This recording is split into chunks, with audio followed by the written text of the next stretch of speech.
Hi everyone, welcome to the Knitting Turnpike.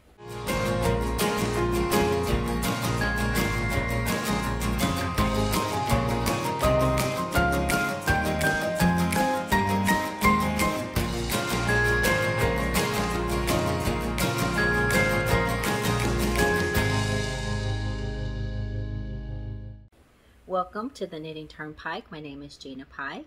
I'm so very happy that you're here today. Today I'm going to be talking about a project that I've been working on all year long.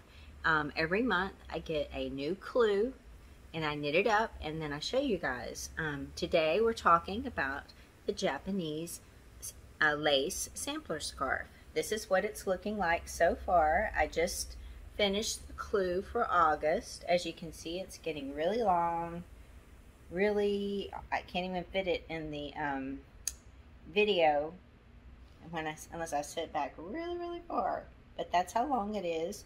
I just finished August. Every month I've been showing you the different sections. This pattern is written by Tony L. Lorenz. You can find this on Ravelry. It's a paid pattern. I will put the information for the pattern in the description box below. Now what Tony has done is she has taken these two stitch Bibles. It's the Japanese Knitting Stitch Bible and then this 250 Japanese Knitting Stitches. These are both books by Hitomi Shida. In them there are a lot of different patterns of Japanese lace and cables to do. And some edgings in there as well at the back. So she has taken those books and she's created these patterns where it changes every month. So I have shown you guys every month. In previous videos, I will put a link to all of the other previous videos in the description box if you want to go back and watch, you know, for January or February, a little bit months closer. But this month I'll be focusing on August. I will show you the scarf in its detail. And the way that this works is where there is a marker, that's where the month will end. So that was for January. I kind of like to go this way. This is January's. We see all the cables and then the lace, and now we get into February's, which I really love. And you can kind of see another point, a way to look at it is this cable is staying the same, but then you can kind of see where it transitions because this cable is changing. You can see how it was open and now it's coming into this twisty design in the middle with three cables coming out of it. So that's another way to look at this. And then it changes again and it turns into these beautiful leaves, which I just love. I think March is one of my favorites. And then it goes into April.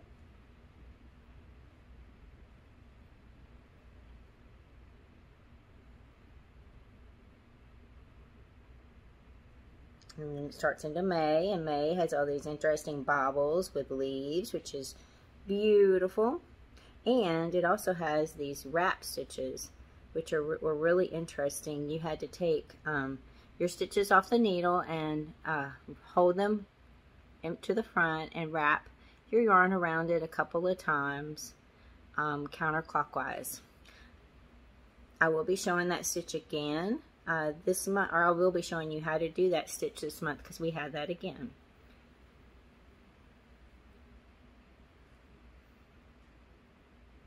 And then I believe which is June. June was really interesting. And then we went into July, and July had these beautiful stitches, like almost like butterfly wings, angel wings, and it had all this really intricate baubles in there. I don't know if you can see the texture on that.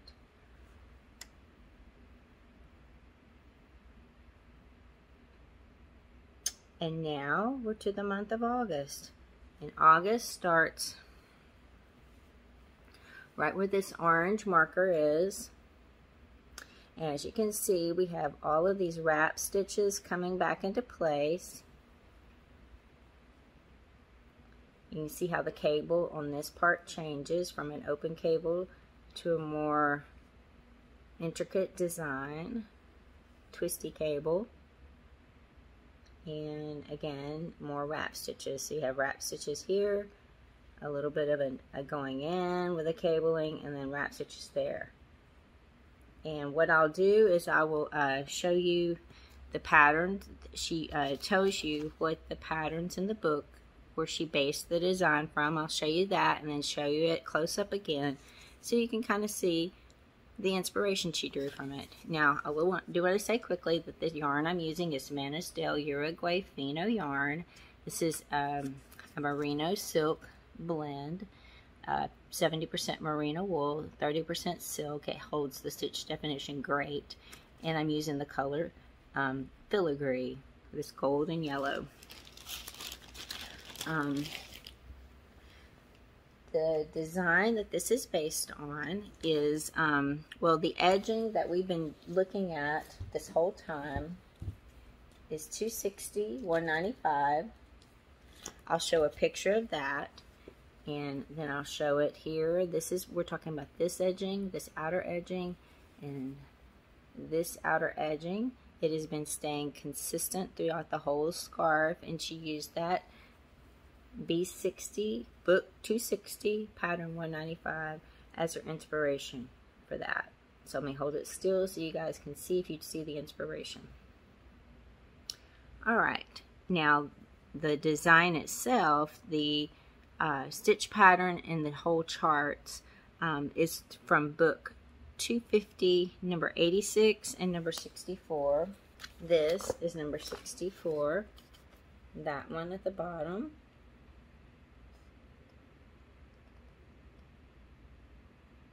I can see some of the outside cable is like based on this part here.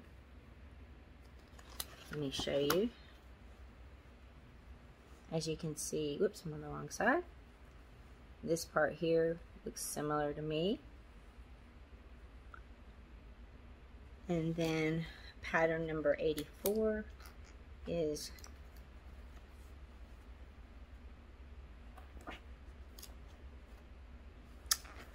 this one right here, and it brought in, you can see those are the wrap stitches, and then where the cables go in and back out, and that of course is this part of the pattern here where you have the centerpiece with the wrap stitches, and then she did go in and out and then brought the wrap stitches in again. So I do see the inspiration. Oops, let me get my yarn. Sorry, my yarn is crossing there. I do see the inspiration from these pattern designs very well, and I'm excited to see where this goes. Again, we still have September, October, November, December, and then this will be finished. But I'm loving the look of this, and I'm enjoying doing these Japanese stitches. I will say I have a few stitches to talk about that were new this month. A lot of them were the same.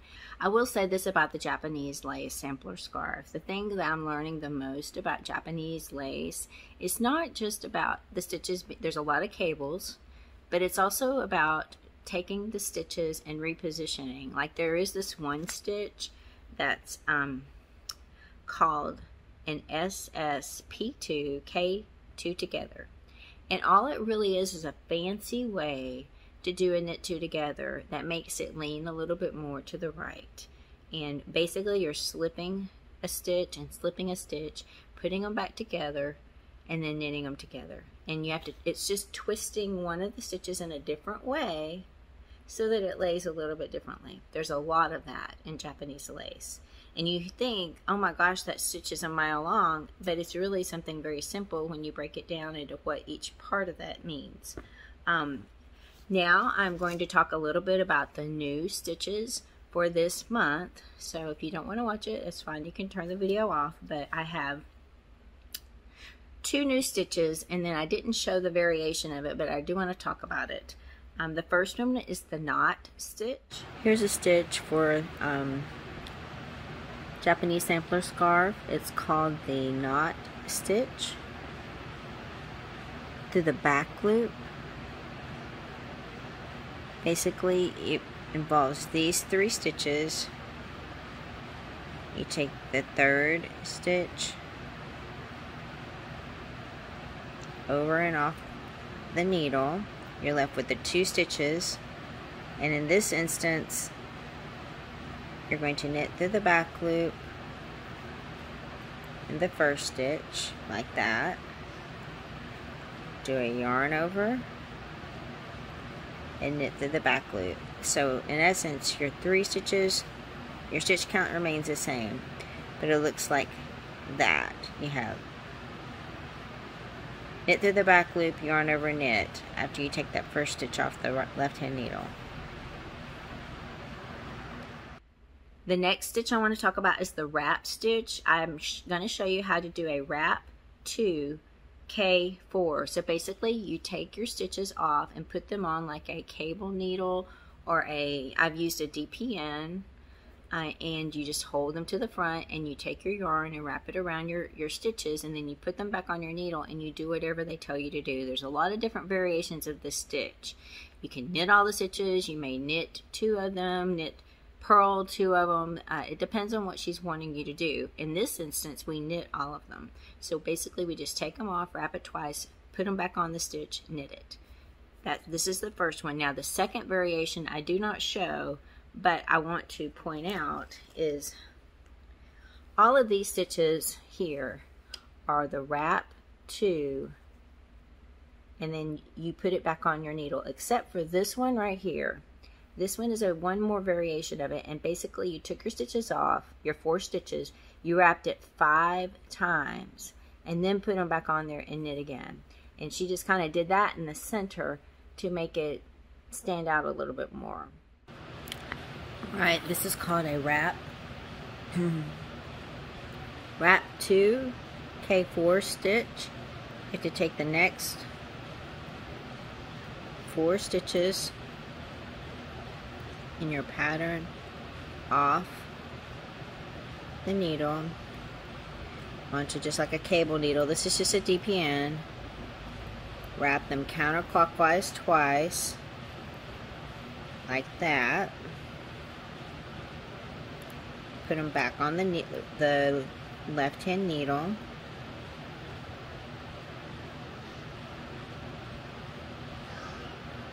And then you're going to knit all 4 of those stitches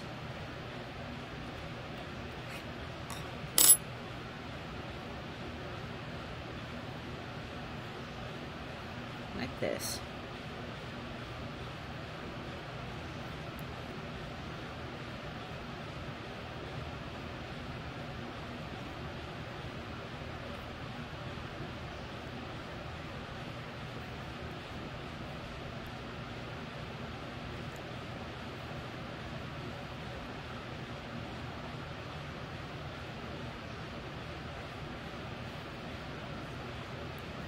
And that's a wrap 2 knit 4 stitch. The rest of the stitches again are all stitches we've done. At the end of this project, I will do a piece where I will show all of the stitches in this project, which is 2 pages worth of stitches, but I will show it, and that way you can evaluate if you might want to knit this or not. I think once you see them done, you'll see that they're not hard. It's just sometimes at the name, and then 2 pages of stitch definitions is a little overwhelming, but if you do them as you get to them, it's something that's totally doable. So thank you so much for watching this video. I hope you've enjoyed it. Thank you for watching these every month, and I hope you are enjoying learning a little bit about the Japanese lace sampler scarf. I know I'm excited. This is my first time to knit Japanese lace. I've really enjoyed it. It makes me want to dig into these books a little bit more and knit a few other patterns from them and maybe create something. So I appreciate you watching them. I hope you all have a lovely day. If this is your first time to watch a video of mine, we talk about knitting, crochet, yarn. We would love to have you join us. For those of you who watch all the time and who watch all my stitch definitions and encourage me to show the stitches, thank you. Thank you so much. It's what I really love to do, is to show the stitches in the patterns and encourage you guys that you know, anyone can do this. Thank you. Hope you have a lovely day. Take care, and I will see you all very, very soon.